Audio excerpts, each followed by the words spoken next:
Assalamualaikum warahmatullahi wabarakatuh. Hai para pencinta catur dan para catur mania, selamat datang kembali di Legenda Catur Dunia. Masih di turnamen Olimpiade Catur 2022 Chennai, India yang merupakan edisi ke-44 kawan dan sudah memasuki babak kelima. Langsung saja kita lihat hasil permainan para pemain kita yang berlaga di babak kelima. Terlebih dahulu tim pria kawan bertemu dengan tim Serbia. Tim kita kalah dari Serbia. 3 game berakhir match dan 1 game kalah. Dari permainannya, Muhammad Agus Kurniawan yang dikalahkan oleh International Master Milos Perunovic. Dan kita lihat posisi terakhir pemain kita di klasemen sementara. Terakhir kita lihat posisi tim pria kita ini berada di posisi ke-23. Rasanya turun lagi kawan karena kekalahan ini.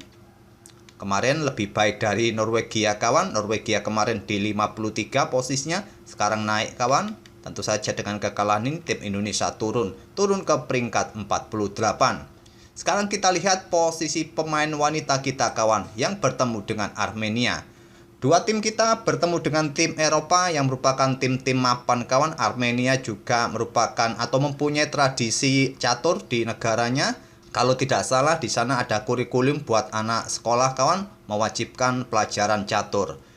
Di sini Armenia unggul atas Indonesia 2 game kawan, yaitu permainannya Fariha Mariroh kalah atas Anna Sargisyan dan Citra Dewi pun juga kalah atas Mariam kawan. Sedangkan Iran bermain remis, Medina pun juga bermain remis. Tentu saja posisi tim wanita kita ini juga akan turun di klasemen saat ini. Sampai babak kelima, kita lihat kemarin kalau tidak salah berada di berapa, lupa admin kemarin. Sekarang berada di posisi ke-39, jelas turun kawan. Sempat di awal-awal babak, di babak kedua posisi Indonesia ini berada di 10 besar pada peringkat ke-6.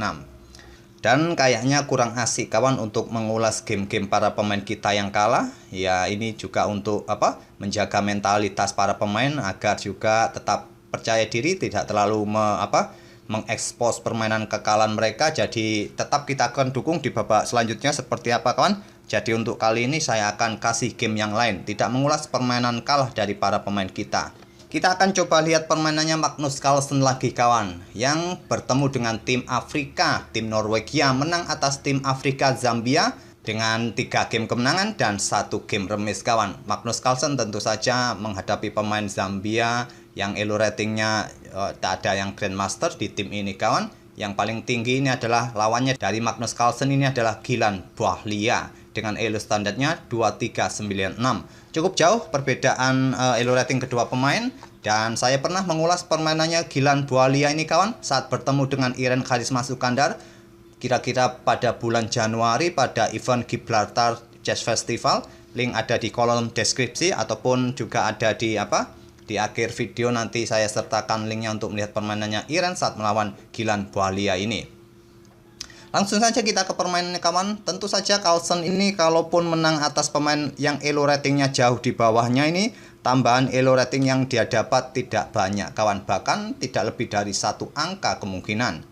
Ataupun kalaupun kalah, ini akan merugikan bagi Carlsen, maka dia akan kehilangan banyak poin elo kawan. Ataupun remis juga akan kehilangan banyak poin. Jadi Magnus Carlsen pasti akan mati-matian untuk berusaha memenangkan game ini, walaupun menghadapi yang lawannya jauh di bawahnya kawan. Tidak akan meremehkan lawan seperti ini.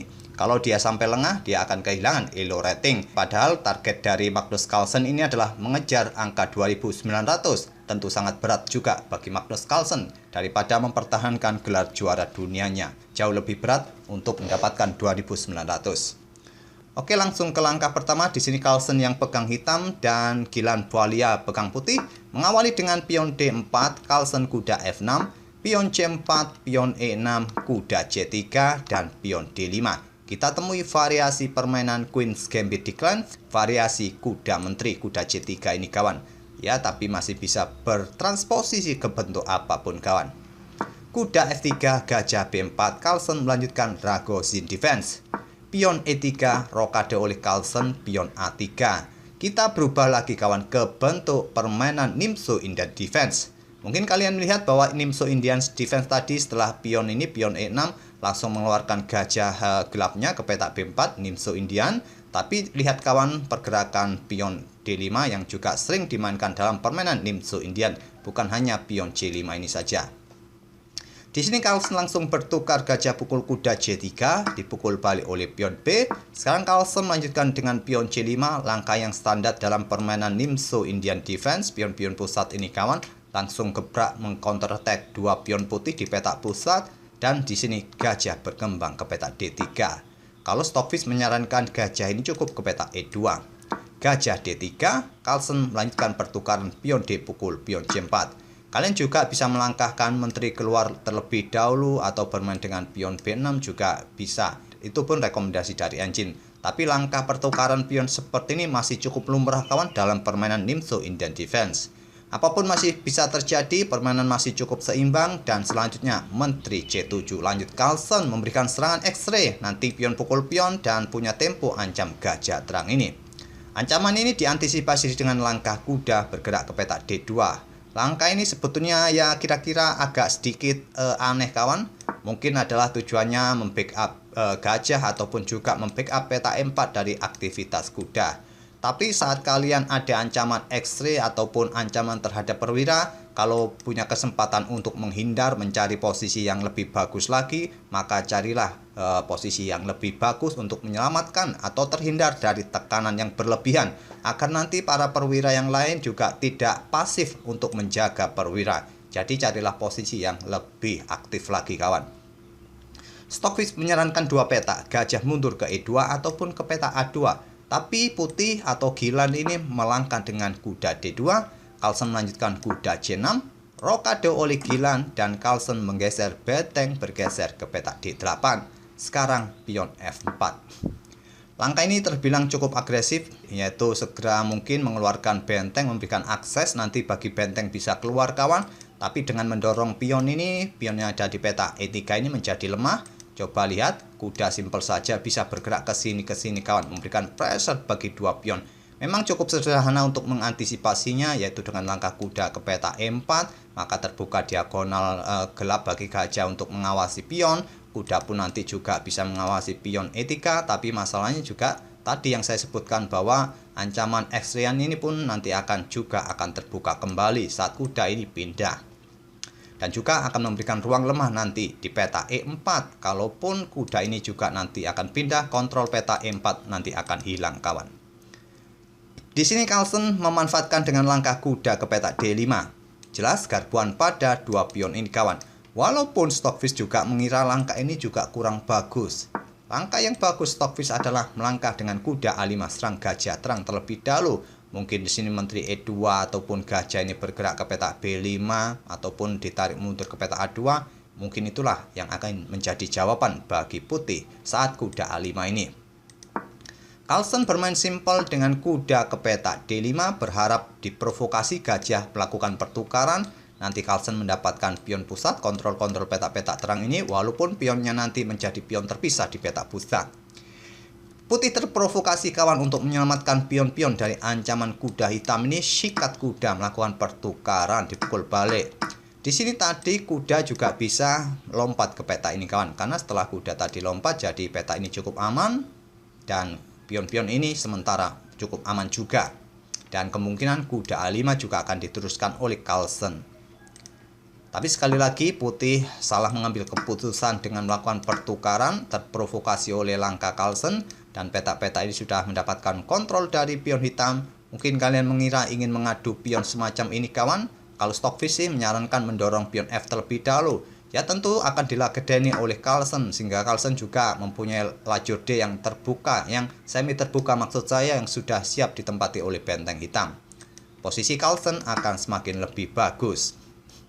Di sini putih merespon dengan langkah menteri ke peta H5, mungkin berharap kuda akan menyusul, memberikan pressure di sini, dan di sini dibalas Carlsen dengan pion C pukul pion D4, dipukul balik oleh pion C. Sekarang Carlsen menarik mundur kuda ke peta E7.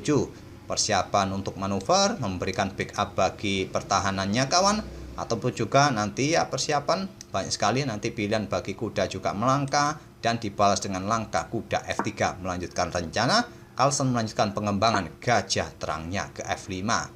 Selain nanti mempunyai opsi ditarik mundur untuk bertahan, membackup pion H7, F7 juga, ataupun juga ingin menempati spot yang bagus ini kawan, memberikan tekanan di diagonal E4, H1 dan dibalas oleh putih pengembangan gajah D2-nya. Sekarang pion F6, tidak memberikan kesempatan bagi putih untuk melakukan aksi dengan kudanya dan putih menjawab dengan langkah kuda H4. Gajah bergerak ke peta E4, tidak lagi ke peta G6, kemungkinan juga akan disikat oleh kuda.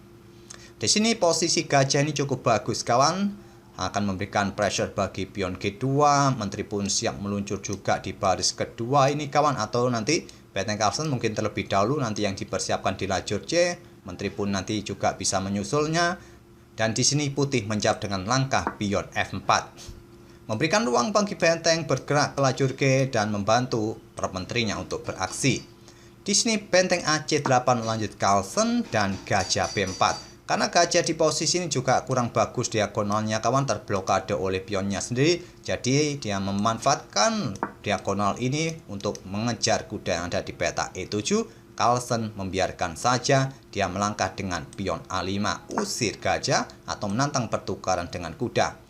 Gilan melanjutkan pertukaran, dipukul balik oleh menteri, dan di sini benteng bergerak naik ke F4, langkah yang kurang presisi juga. Di sini sudah dalam posisi kolaps kawan putih. Benteng hitam ini juga siap naik untuk bergerak ke peta C2 menempati baris kedua, ataupun menteri juga memberikan pressure di sini. Benteng pun akan sulit untuk keluar nantinya ke depan. Di sini tadi benteng F4 dipilih oleh Gilan dan Carlsen membalas dengan benteng ke peta C3. Tidak terburu-buru untuk bergerak ke baris kedua karena sedang mengincar pion E3 ataupun pion A3 dengan dukungan menteri. Ini juga merepotkan bagi putih kawan karena bentengnya sudah diangkat naik, dan satunya kalaupun bergerak ke sini, pion ini pun bisa jatuh. Pion yang ada di peta A2 bisa jatuh juga jika mempertahankan pion di lajur E. Inilah yang dilakukan oleh Gilan kawan, menggeser bentengnya ke E1 dan Carlsen mendapatkan pion yang ada di peta A3. Dan coba lihat ini, dua pion Carlsen ini siap untuk didorong untuk mempersiapkan dalam permainan endgame, dan juga pion ini dalam tekanan. Di sini benteng G4 melanjutkan untuk memberikan tekanan juga kawan, dan Carlsen pun tidak terburu-buru untuk ambil pion E3 ini. Bukan pilihan terbaik. Pilihan terbaik dari Carlsen adalah benteng C1, memaksa pertukaran benteng. Di sini benteng pukul benteng. Kalaupun kalian mencoba membackup dengan raja ke peta F1, ya Carlsen akan melanjutkan pertukaran semacam ini, dan Carlsen nanti juga akan mendapatkan pion di sini dengan tempo skak. Hitung-hitungannya 6 langkah berikutnya skak mat kawan. Oke, kita kembali ke langkah aslinya. Di sini putih langsung menerima tantangan pertukaran benteng, tapi Carlsen juga tidak terburu-buru juga ambil balik, memilih ancaman skak mat kawan, terlebih dahulu ambil pion E3 skak. Kalau raja bergerak ke sini, ya skak mat satu langkah, skak mat. Dan raja memilih bergerak ke peta F1, tapi tetap juga Carlsen men-skak mat Gilan Bwalia di langkah ke-26. Sangat cepat kawan, dengan permainan Nimzo Indian Defense, Carlsen mendapatkan kemenangan dengan men-skak mat lawannya di langkah ke-26. Cepat sekali terbongkar permainan putih. Tadi memang bentuk bangunan pionnya sangat rapuh, sangat mudah untuk diobrak-abrik Carlsen tadi kawan. Dan ini menjadikan ketiga kalinya Carlsen menang di event ini setelah 4 game bermain, 1 game remes, dan ketiga kalinya ini Magnus Carlsen memetik kemenangan. Walaupun begitu kawan, Carlsen ini hanya mendapatkan elo rating cukup rendah dari 4 game yang dia mainkan. Dari 4 game yang dia mainkan, dia hanya mendapatkan tambahan 0,7 poin saja. Memang lawan-lawan Magnus Carlsen sebelumnya jauh semua elo ratingnya di bawah Magnus Carlsen. Jadi memang sangat sulit kawan untuk mengejar angka 2900 saat melawani lawan-lawan yang rendah. Tapi kalau melawan lawan-lawan yang tinggi juga berat dalam permainan di atas papan.